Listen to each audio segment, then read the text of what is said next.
This week on The Connect.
Kupata information unataka connect. Life ni journey pia ni process connect. For every step una make it brings a different outcome. It always comes together. Everything in life comes together. Life is a journey. Believe in the process, yeah. Inspiring, informing, and impacting. This is The Connect.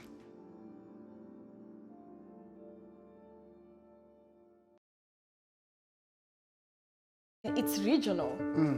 But then everyone I spoke to who was in Melbourne said that they have jobs. So I ended up then saying, you know what, I'm gonna move because I have one more year. But when I came here, they told me, oh no, ma'am, you have to start again.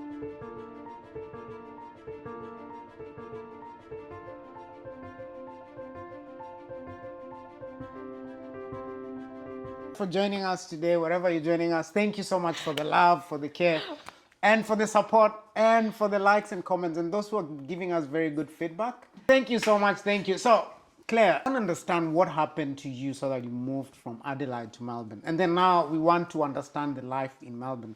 So what happened that you left Adelaide to come to Melbourne? So I'll try and compress this. Yes. But basically, when I went to Adelaide, what I thought is you finish uni and then immediately after you get a job. As I had seen with people who'd come 3-5 years before. Yeah. But things keep changing and no one tells you that, and it's life. When I was in second year, the people who were in third year were finding it ridiculously difficult to get a job. Yeah. Most of them would go to Alice Springs. Now, Adelaide was already killing me as it is. So the option was either I moved to Alice Springs or figure it out. Now, I knew two people who came to Melbourne and they told me that they were nurses. Okay. And they said, getting jobs here is not that difficult, especially if you have the qualifications. Yeah. So I decided to now move to Melbourne. How was the move? How was that? How was the transition? Expensive. It was so expensive. Yeah. It was very draining emotionally because I had to take buses. I remember the times I used to take overnight buses because they were $80. And then Overnight buses? Yeah, you leave it's like, is it 8 or 12 hours? You leave. Oh, did you come by road? Yeah. Oh, Because it's cheaper. And that time you're making multiple trips. You gotta pay $200 for another flight, and you're studying. Multiple trips? Yes. What do you mean by multiple trips? As in, I had to come here, apply for uni, although some of the things were over the phone, but I literally needed to make sure things were in place. So make people understand. So you were actually coming to see if you can get a life in Melbourne. Yes. Before you moved. Yes. Okay, that makes sense now. So luckily, I have a distant aunt who's here and a cousin who really, really helped because he came to visit me in Adelaide once. Yeah. And so I would contact him when I'm here, and I'd tell him I'm here for a few days. Yeah.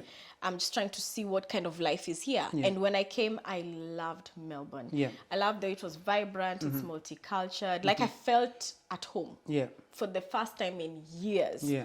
People weren't staring at you when you'd walk into restaurants like they do in Adelaide. Not now, but then. So I felt like I fit in, and I was like, this is it. Yeah. So Claire at that time decides to pack up and does the application. And leave. You even ask, there's a process where in uni you even ask for your transcripts and everything, and you start, that process of transferring. Now, the people who had contact in the international office, God bless them, but they did not give me the full information. Because when I finally moved here, I left all my stuff, like my furniture and everything, in Adelaide. When I moved here, and I'm getting ready for my semester, and you go to the office and you start giving, just to do the final paperwork. This lady tells me, I told her, oh, I only have a year left. And then she told me, no, you don't. And I remember thinking, what do you mean you don't? And she tells me you have to have completed 75% of the course for them to actually hand you that degree. Honestly, I felt so lightheaded. I was like, there's a mistake. This is Claire you're talking about. This is me. Just pause right there. I think we're going to have a quick sip of drink. Just 75% people. I think, Claire, you need to touch that more, because there are some students who want to maybe transfer and change over. And they don't really understand what's the process. So for me, I can't tell you what it is because I don't know. But Claire, please tell someone there, if you want to change uni, please make sure that you get it right. Oh my gosh. First of all, don't even listen also to the uni, because remember, they're pitching, they're marketing for themselves. And you joining, that's the whole idea. But speak to people who've done it before, like me, and there's actually others. Even if you're changing unis just within the same state, you need to be really careful, because there's some units that are not transferred. And so, like in my case, I had to do, in Victoria, they do, I think, 800 or something hours of clinical placement. In South Australia, they do block placement. So they could not see how many hours I've done. And, things, some small things and it's actually facts, So be very careful how you do it, and actually talk to people about it. Don't just talk to the uni, do your research. And also do your research on how it will impact your visa. Oh, that one. Yeah, because you're supposed to complete your course within a certain time. When you go and you apply for an extension of your visa, they want a really good reason as to why you've not completed it within that time. So there's something that people don't really understand out there, that if you change your course, your visa is actually affected. Of course. So maybe how many counts did you have to extend your visa because of this transition? At some point, I think there's people at the visa, what's it called, the immigration department. I think at some point they knew me. Because also another thing is, weirdly, for some reason, my visa would end on a Sunday. So I'd be rushing there on Monday morning with a hard copy. Because now you do it online, but I always, there's one specific time, because, you've come into Melbourne and I had to start uni again. And, there's fees, like you have to, it's so expensive. So the cost of it was it took a toll.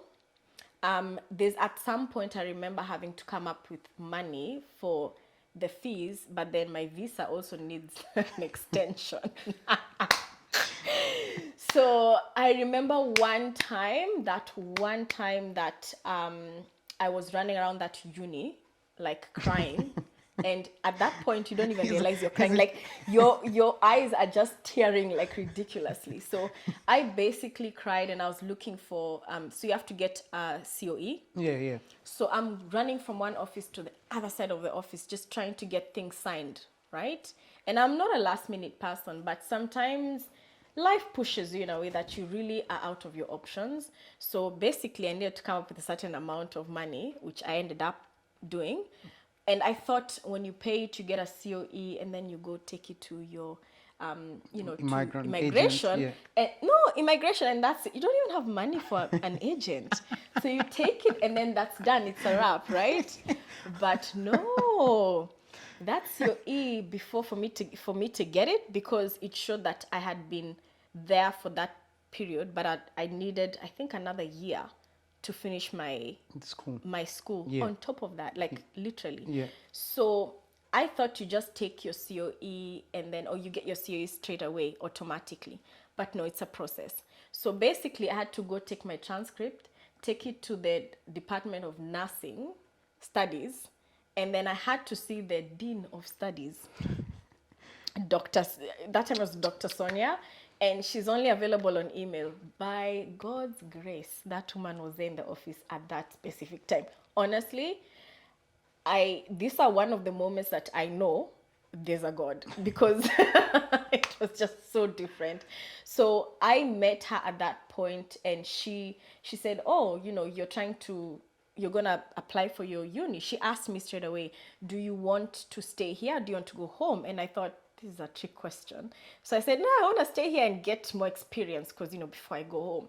And then she said, okay, fine. And she's like, give me your transcript. And I handed it to her, and she signed it so quickly. And then I had to then rush to the other office to get the COE. And that's what I was telling you. By then, Friday was gone. My visa was ending on Sunday. And by Monday morning, I had to have handed those things in. These things actually catch up with you, because when you're applying for your citizenship, it shows that on the system you are illegally here for 1 day. It even tells you how many hours. Even if you're illegally here for like 4 hours, it'll show. So people, just be careful with the processes, because sometimes you underlook the small things, but it's the small things that come back to bite you. So Claire, I want us to go to a very specific space right now, because I want to understand, through all this process, you've changed school from Adelaide, and then you get to Melbourne, and then you understand you have to start uni all over again. How was your state of mind at this time? I was depressed. I cried every single day. At some point, even I remember my mom asking me, like, you really have tears? Like, wow. I used to cry all the time. But, we don't understand also mental health. And I look back now, and I understand that I was depressed. I didn't even know I didn't even go for help. You don't know any signs of depression? You don't even know. And that time I've not even done my mental health topics in uni, so I had no idea. And so luckily I got this, I used to look like I'm just not paying attention in class. You're withdrawn? Yeah, I was so withdrawn. And one time one of the lecturers called me, and she said, I need to see you in my office. And I'm like, oh God, this is it. This is, what? I'm done. Pack up, Claire, like, go back to home. So, but she tells me, look, I can see you're so withdrawn. Like, what's going on with you? And then I told her that, I had to come here and start again. And she said, listen, Claire, that's life. I started from doing a certificate, I did a diploma, I did a degree, and then I did my master's, and I did my doctorate. And now when I walk in rooms, trust me, people listen. So she told me then, she actually spoke into life into my whole situation. She said, listen, I don't know anything all this you're going through, but believe me, there'll come a time where you will look back and you'll see how this has grounded you and how it's made you and molded you to be the person that you are. And now I look at challenges like no big deal. However, I thought I didn't seek therapy then. So that for me, boosted me to go on. Around I think third year, my final year for studying, there was one assignment that we were supposed to hand in, and for some reason it came up that I had around 40% of plagiarism. So there's this one, no one tells you this, but there's this one email you receive from, I don't know if it's the Department of Studies or I don't know. You just get an email in your, and it tells you that you've plagiarized, and you need to come and plead your case before these people, and if you're found guilty, then they have to discontinue you. They make it really, really, really, really bad. Yeah. So I panicked and I thought, oh my God, this is I'm done. At that time, I had so much going on. My car is breaking down. There's this uni fees I'm trying to chase. I don't have friends because I'm always doing uni or placement. And then at that point, I do remember just thinking, you know what? When I go plead my case, I need to go and say that I have mental health problems so that they can actually give me they'll be a bit more lenient. So I ended up going to find out how I can get counseling, talk to someone. And I ended up going to the I can't remember what the office is called, but every uni actually has free counseling services, which I had no idea about. So I ended up booking with them and then going to, before I go into this room, because I knew it would be a lot. So I remember going into this, it was a psychologist, and I went and spoke to her. And the first time I told her, look, I'm only here to be honest. Life is tough, but I'm just here for one session, and it's because these things are going on. And the psychologist told me, well, Claire, if you've brought yourself here, it means there's so much more that's happening. So what we'll do is you'll have one session, and then if you feel it's necessary, we'll do another session. And then if it's necessary, we'll do a third one. But I want you to think of the all three. And that's how I ended up learning a lot about coping, a lot about anxiety, and how depression actually anxiety leads to depression. What? Yeah. Hi everybody, and welcome to another great episode of Wise Up. Today we're going to talk about extension of visas or renewal of visas. It's very important to be at the top of your game when it comes to renewing your visa or applying a fresh visa to avoid being illegal in Australia.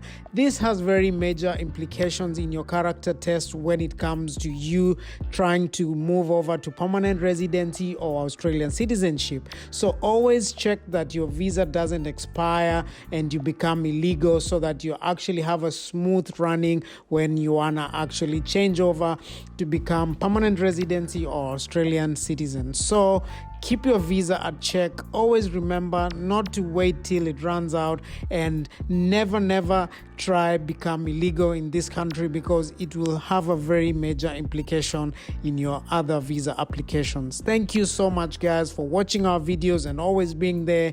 And remember to share, subscribe, and always support our videos. And I shall catch you guys on the next episode of Wise Up.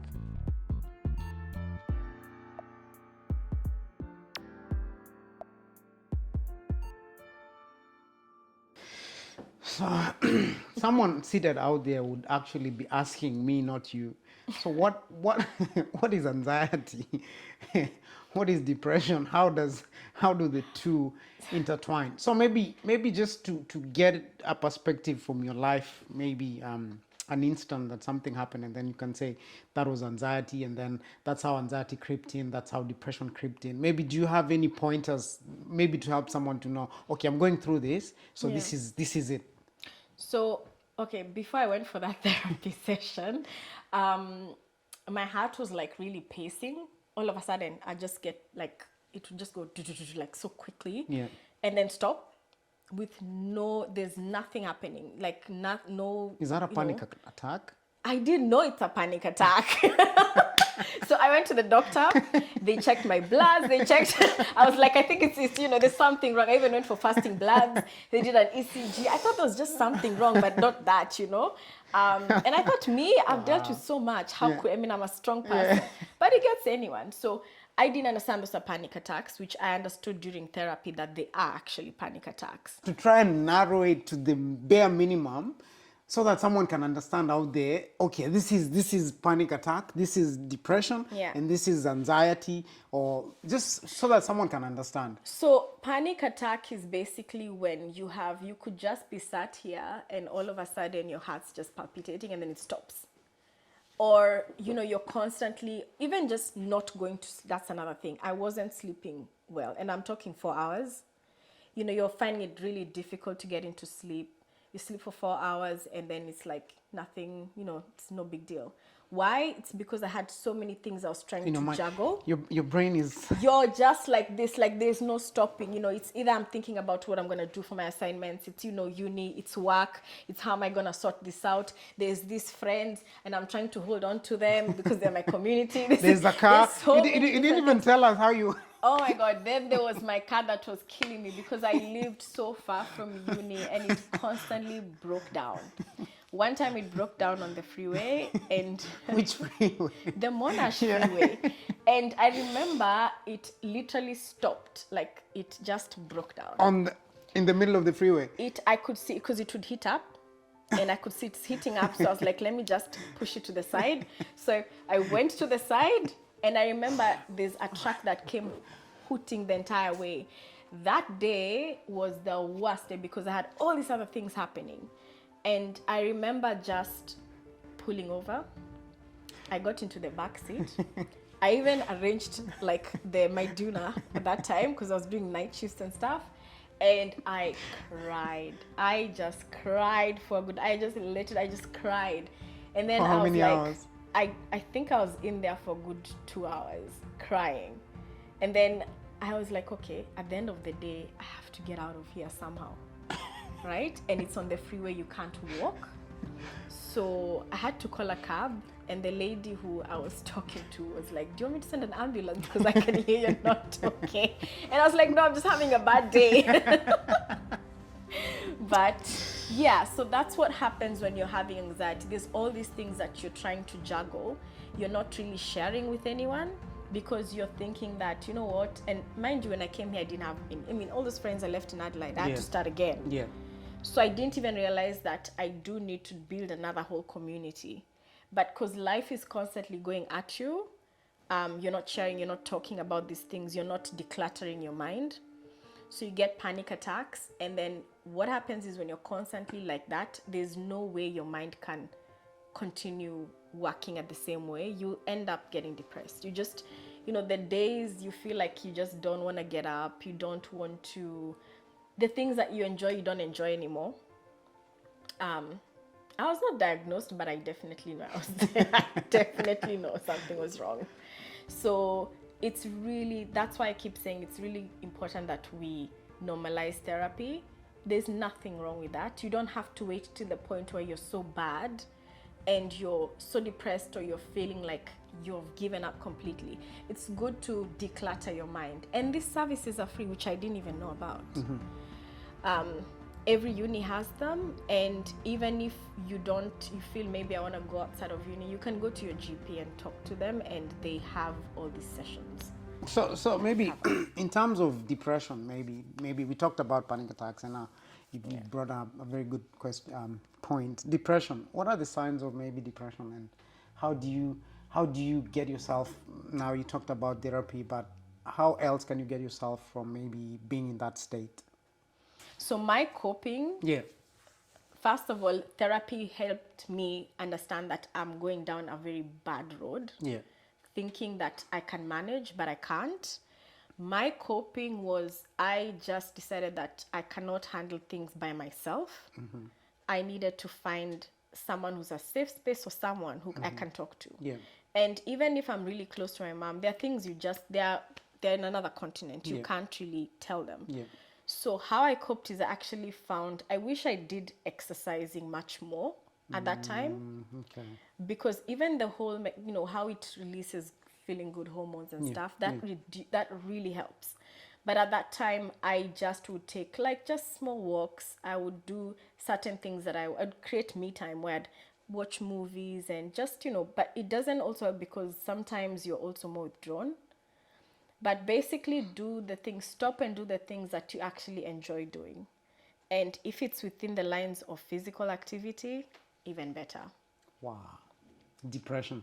So after the therapy, so I want us to get back to where you actually went to get therapy, because you had an assignment due. What actually happened there? What transpired there? Did everything go on well? Oh, right. So I went to therapy before that, right? Because I was like, I want to make this psychologist understand that I am beyond gone. And the beauty though is I thought it's exhausting having to explain. And I know sometimes that's a problem. You're having to explain down to every detail, and you even feel stupid because sometimes you've not made the right decisions. So anyway, I went and explained, and she was able to pull back so many layers of what I'm dealing with. By the time I went to this panel of lecturers and the Dean of Studies is sat there, I actually realized, I thought it was only me who had that email. But when I got there, we were in fact, the entire year had been called in. Wow. And it's because they had found that some people were trying to buy papers from the year before. Okay. So when I sat there, I remember even when you're waiting, because you bring your laptop and they tell you bring your stuff to support what you're saying, you know. So I brought my laptop and stuff that I'd show that I genuinely actually looked into my assignment. So when I sat there, it's really, honestly, sometimes it's just good we talk about these things. It took for me having to sit there, and they asked me why I didn't complete my assignment and why it came up with that high percentage of plagiarism. When I actually explained that I had 3 other assignments back to back, do you know what the doctor, the dean of studies actually told me? She was like, why didn't you say so?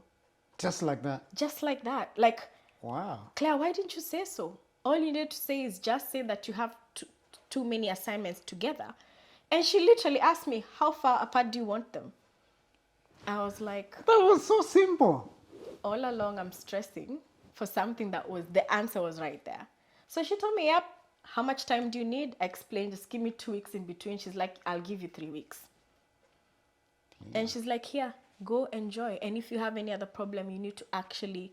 So sometimes I think we are afraid of reaching out.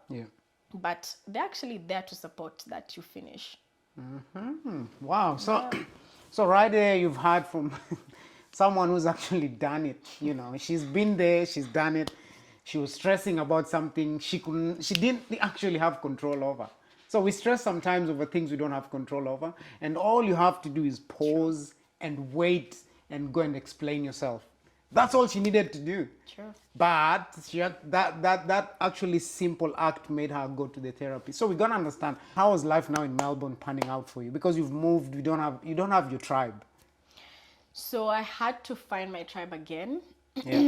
Now it's amazing. I do have different groups of friends. And because it got to a point I had to learn how to actually balance my work and life. You know, and with shift work, How do you do that? How do you do that? With shift work, you're always working. So it got me to actually be intentional. I think in 2017, I had worked for like a year or 2, and I said, you know what? I need to balance my life out. I need to find connections with people who, you know, share the same values, goals. Goals. And I also want to inspire people as well, because people are going through what I'm going through, I'm sure. So it took me having to be intentional about the work schedule that I want. And then whenever I have, like, now I have really amazing friends, I really do. And they're always like reaching out and calling me for even things like barbecues. I end up just going, you know, you meet someone who will always add value to. You know, it's rare nowadays that I speak to people who don't add value into my life. But because of all those little lessons I've learned along the way, it's made me look at people totally differently and understand people. So yeah, I do. Oh, I love my life. I'm really enjoying. So is it much easier now? Would you say your life is much easier? Are you where you want to be, or is it where you want to be, or are you looking forward to being I'm looking forward to a lot. This is just, I have to say, it became so much easier though.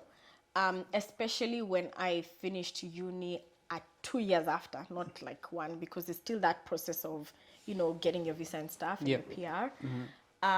But I have to say, I'm not content with where I am. We never are, but I can say I really do love where I'm at. I have an amazing full-time job. I'm looking at what I can do for the side, like some creative outlet. I'm enjoying that space where I'm actually getting to spend time with my friends. Awesome. So maybe before we finish this segment, I just want Claire to look at that camera and just speak to someone who's maybe having panic attacks, depression, or going through a rough patch. She's been there, she's done it, and she's come out the other side where we can see. And I want her just to give nuggets and, you know, some life lessons and on how you can go about balancing your work, balancing your studies, balancing your life, and having a safe mental space. So Claire. So I'd say number 1, normalize therapy. There's nothing wrong with you. It's just part of life, and it helps you declutter. Now, most of these sessions are actually very confidential, so no one needs to know about it if that's what you're worried about. it does not get better. It only gets worse if you do nothing about it. And telling yourself that it's gonna get better, it's only gonna get worse. And the earlier that you're able to deal with that, whatever that problem is, and sometimes even there's no solution then, but there's coping mechanisms for it. And by coping with it, you're able then to get to the solution. So normalize therapy and reach out. Don't be quiet about whatever you're going through.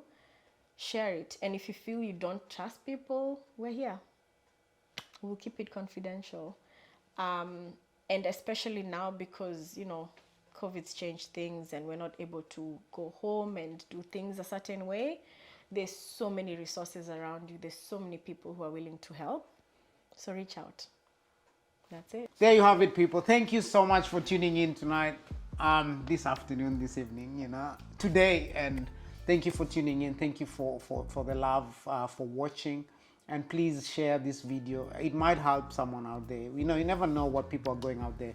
It's until you ask and until you reach out and ask someone, are you okay? Are you doing well? That's when you actually know that there's layers and layers and layers of issues. So tonight, I hope that story has helped you. We still have more with Claire. We'll get more time with Claire. She has so much story and so many nuggets of wisdom to offer, but tonight we just want to leave it there. If you have any story, please reach out. We actually encourage people to reach out so that we can help other people out there. And if you want to support this initiative, you can actually reach out, tell us how you want to support us, and we actually gonna tell you how you can support. But from there, if you have a story, please reach out and please like, subscribe, and share this story. For tonight, we just want to say thank you and may God bless. Keep safe. Until next time, thank you so much. Thank you. Thank you, Claire. Thanks.